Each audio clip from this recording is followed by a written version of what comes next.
नमस्कार. अथ तो ज्ञान जिज्ञासा ब्रह्मसूत्रातल्या पहिल्या मंत्राची प्रेरणा घेऊन आपण माहिती घ्यायला सुरुवात केली होती. वेगवेगळी माहिती घेत होतो आणि आपण असं करत करत आता वेदांची माहिती घ्यायची ठरवली. आणि वेद साहित्याची म्हणजे वेदाचे जे जे पुस्तक आहेत त्या पुस्तकाची खास म्हणजे ऋग्वेदाच्या संदर्भात माहिती घेऊन आपण हा कार्यक्रम पुढे चालवत होतो. तर ऋग्वेद आणि वेदाच्या साहित्य किंवा वेदांची पुस्तकं आपल्या सरळ सोप्या बोली मराठी भाषेत सगळं समजून घ्यायचं म्हणून जास्तीत जास्त सोपे शब्द आपण वापरात आणायचा प्रयत्न करत आहोत. तर आपण पाहिलं होतं की वेदचं पहिलं पुस्तक संहिता ग्रंथ, त्याच्यावर नाव आपण पाहिलं होतं ऋग्वेद संहिता. ऋग्वेदाच्या संदर्भात माहिती घेतो म्हणून ऋग्वेद संहिता. आणि ह्या ऋग्वेद संहितेचे काय काय किती मंत्र आहेत, किती अध्याय आहेत, किती मंडळ आहेत ते सगळं पाहिलं. आणि त्याच्यानंतर दुसरी आवृत्ती येते किंवा दुसरा प्रकार येतो, दुसरी पायरी येते, दुसरी श्रेणी येते, ती म्हणजे ब्राह्मण ग्रंथ आपण पाहिले. आणि कशामुळे हे ब्राह्मण ग्रंथ निर्माण झाले तर गुरु शिष्य परंपरेप्रमाणे गुरुने शिष्याला मौखिक रित्या शिकून पुन्हा त्यांनी त्याच्या शिष्याला मौखिक ज्ञान देणे. पुढं काय झालं होतं की हे ग्रंथ असेच पिढ्यानपिढ्या पुढं आले. कोणते तर संहिता ग्रंथ, मंत्र जसे आहेत तसे. पण पुढे ज्यावेळेस लेखन कला सुरू झाली, लेखन कलेचा विकास झाला आणि त्याचे फायदे समाजाला पटले, त्यावेळेस गुरुशिष्य परंपरेतच वेदांचं लिखाण चालू झालं. अर्थात हा फार जुना काळ आहे, प्राचीन काळ होता. आणि हे जे लिखाण झालं ते प्राचीन वैदिक संस्कृतमध्ये आणि त्यांची लिपी होती ब्रह्मी. आणि मग त्या मंत्राचे अर्थ समजून सांगण्यासाठी वैदिक संस्कृतमध्ये म्हणजे थोडं अलीकडं सुरुवात झाली, ती म्हणजे ब्राह्मण ग्रंथाची. आता हे संस्कृतचे असे कसे प्रकार आहेत, प्राचीन संस्कृत, वैदिक, जसं आपलं मराठीचं. आपण तुम्ही मी आता जी मराठी बोलतो आहोत ती थोडं एक 200-300 वर्षापूर्वीचा काळ पाहिला तर ती मराठी ही मराठी फरक आहे. त्याच्या अगोदर ज्ञानेश्वर वगैरे पाहिलं तर त्यांची मराठी तर अजून वेगळीच. अवचिता परिमळू झुळका लागे अणुमाळू, मी म्हणे गोपाळू आलागे बाई, ही मराठी. आणि आजची मराठी तर वेगळीच. त्याच्या अगोदरची शिवकालीन मराठी किंवा अजून त्याच्या अगोदरची काही प्राचीन मराठी, त्याच्या अगोदरची संस्कृत प्रचूर मराठी, शिलालेखात आढळणारी मराठी, हे जसे फरक आहेत तसे प्राचीन संस्कृत पहिल्यांदा जे वेदात मंत्र आहेत ते अत्यंत प्राचीन संस्कृतमध्ये, त्याच्यानंतर लिखाण झालं तरी त्यावेळेस त्या मंत्राची भाषा होती ब्रह्मी. संस्कृत भाषा ब्रह्मी लिपीत लिहिली होती, देवनागरी लिपीच्या ऐवजी. त्याच्यानंतर ब्राह्मण ग्रंथ आले, त्यांनी त्या मंत्राचे अर्थ विशद केले. अर्थात विशद करताना प्रत्येकाचा स्वतःचा दृष्टिकोन असतो, तर त्या दृष्टिकोनातून त्यांनी विशद केले. आणि ब्राह्मण ग्रंथात त्यांनी ज्यावेळेस गृहस्थाश्रमीसाठी ते विशद केले किंवा गृहस्थाश्रमीयांनी ते विशद केले, त्यावेळेस ते यज्ञ गृहस्थाश्रमाला आणि ते पाळत होते त्या पुरुषार्थाला. म्हणजे पुरुषार्थ 4 आहेत, आश्रम 4 आहेत आणि वेदही 4 आहेत. तर आणि वेदाचे साहित्याचे स्टेजेस प्रकारही 4 आहेत, जसं संहिता ग्रंथ, ब्राह्मण ग्रंथ, अरण्य ग्रंथ आणि उपनिषद. त्याच्यानंतर हा ऋग्वेद, यजुर्वेद, सामवेद, अथर्ववेद हे 4. त्याच्यानंतर त्याचे 4 हे ग्रंथ प्रकार. त्याच्यानंतर वर्णाश्रम, आश्रम कोणते तर ब्रह्मचार्य, त्याच्यानंतर गृहस्थाश्रम, त्याच्यानंतर वानप्रस्थाश्रम आणि त्याच्यानंतर संन्यासाश्रम. आणि पुरुषार्थ 4, ह्या 4 आश्रमात मिळवायचे पुरुषार्थ 4, धर्म, अर्थ, काम आणि मोक्ष. तर अशा 4ची जी विभागणी होती ती ही दुसऱ्या स्टेजमध्ये गृहस्थाश्रमात पुरुषार्थामध्ये अर्थ आणि काम पुरुषार्थ साध्य झाला पाहिजे. आणि मग त्यांनी त्या ब्राह्मण ग्रंथ लिहिताना वेदातल्या ज्या रुचा आहेत त्यांचा अर्थ गृहस्थाश्रमी च्या पुरुषार्थांना म्हणजे अर्थ आणि काम पुरुषार्थ साध्य व्हावे. काम पुरुषार्थ म्हणजे नुसतं आपलं ते दुसरं बघतो ते काम नाही, तर काम पुरुषार्थ म्हणजे इच्छा कामना प्रसिद्धी जे जे मिळवायचं ते सगळं मिळवणं. अर्थ म्हणजे पैसे मिळवणं, श्रीमंती मिळवणं. काम म्हणजे कीर्ती वगैरे सगळं मिळवणं. हे पुरुषार्थ साध्य करण्यासाठी लिहिले गेले.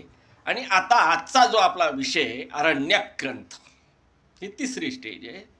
अर्थात तिसऱ्या स्टेजचं वर्णसुद्धा आश्रमसुद्धा तिसरा आला. कोणता? वानप्रस्थाश्रम. आणि त्याच्यानंतर त्याचा पुरुषार्थसुद्धा शेवटचा मोक्ष.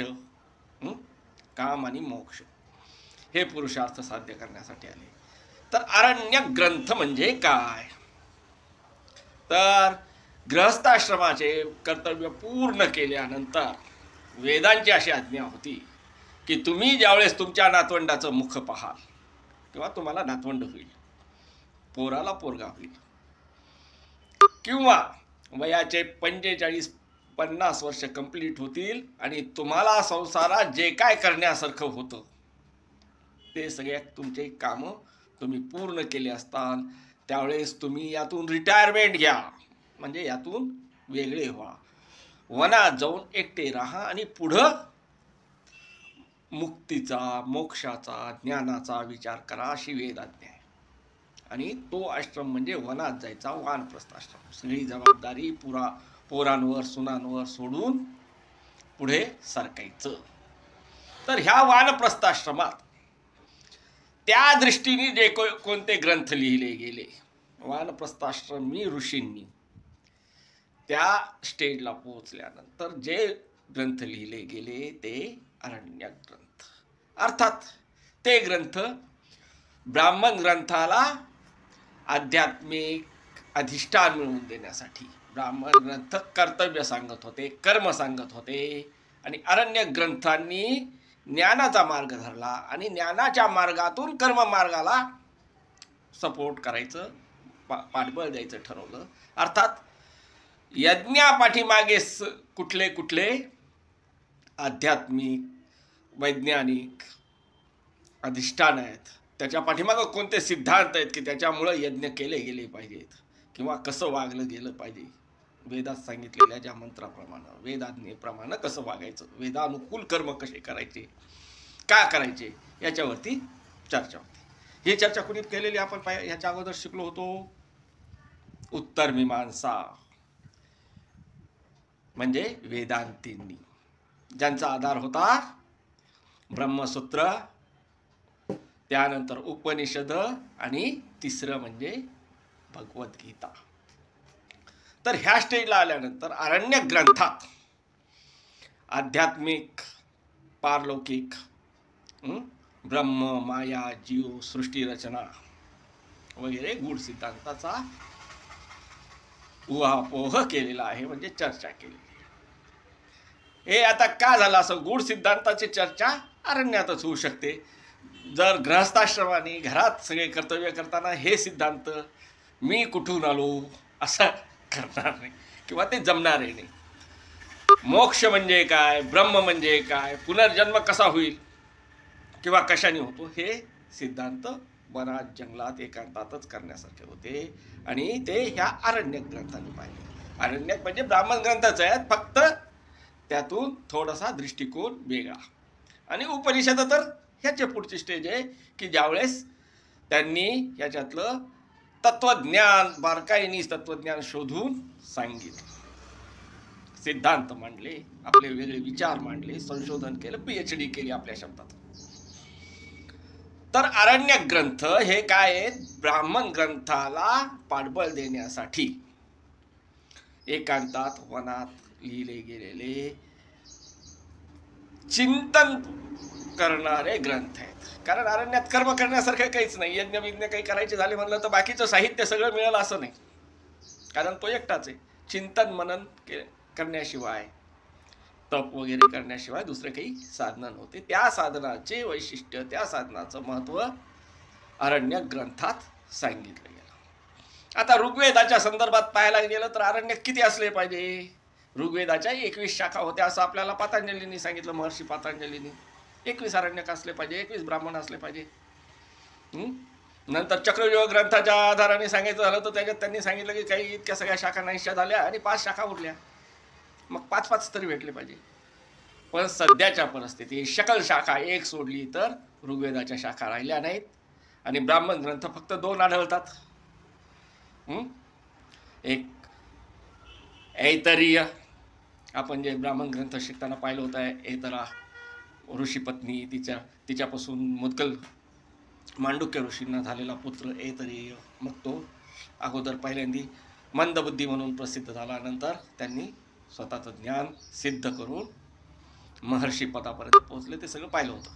तर ते ऐतरेय त्यांनी ब्राह्मण ग्रंथ लिहिला, त्यांनीच अरण्यक ग्रंथही लिहिलेला आहे. आणि दुसरं शांखायन शाखेचे कौशितकी. शांखायन कौशितकी एकच आहे, तर कौशितकी. आता ऐतरेय अरण्यक, ऐतरेय अरण्यकात 5 भाग आहेत.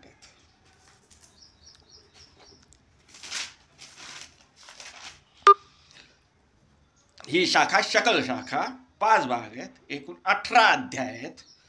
त्यात 1, 2 आणि 3 ह्या अध्यायाचे रचयिता महिदास ऐतरेय. आपण ऐतरेय ऋषीची पूर्ण कथा ऐकलेली आहे, पुन्हा सांगण्यात काही हे नाही. त्यानंतर 4थ्या भागाचे रचयिता आहेत अश्वालय आणि 5वा भाग रचयिता आहे शौनक. यात दुसऱ्या भागातील 4, 5 आणि 6 हे अध्याय उपनिषदासाठी आले. आता हे अरण्यक आणि उपनिषदात काय फरक आहे? तर उपनिषदात जास्तीत जास्त तत्वचिंतनाचा भाग असतो, कर्म कमी सांगितलं जातं. एक अरण्यकाच्या 1, 2, 3 भागात महाव्रत, ऐतरेयाच्या उक्त किंवा प्राणविद्या. आता हे प्राण, अपान, व्यान, त्याचे वायू, त्यांची रचना वगैरे सृष्टी उत्पत्तीच्या सिद्धांतात त्यांनी सांगितलेली आहे. सृष्टी उत्पत्ती म्हणजे माणूस कसा तयार झाला त्याच्यात सांगितलं, की मग ह्या शरीर कसं तयार झालं. थोडंसं सांख्य सिद्धांताला पाठबळ देणारं हे उपनिषद आहे. त्यानंतर उपनिषद नाही, अरण्यक.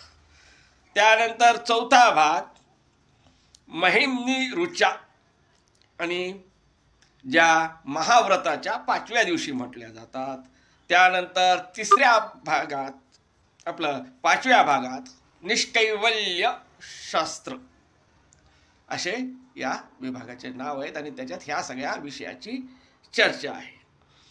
यातल्या 4, 5 आणि 6 हे जे अध्याय आहेत म्हणजे ऐतरेय उपनिषद, त्याची चर्चा आपण उपनिषदाचा विभाग सुरू केला की त्यात सखोल करू. अर्थात एकूण ऋग्वेदाला 10 उपनिषद आहेत. त्यात हे 2 तर आहेत, ऐतरेय आणि दुसरा कौशितकी.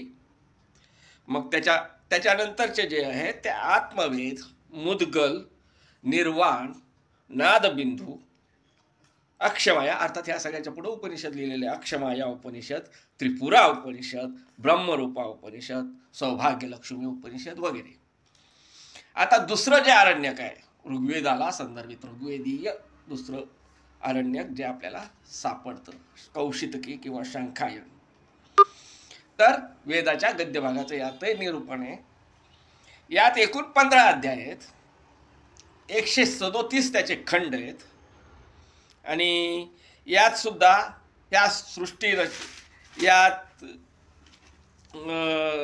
सृष्टी रचना, प्राणविद्या त्यानंतर आहे.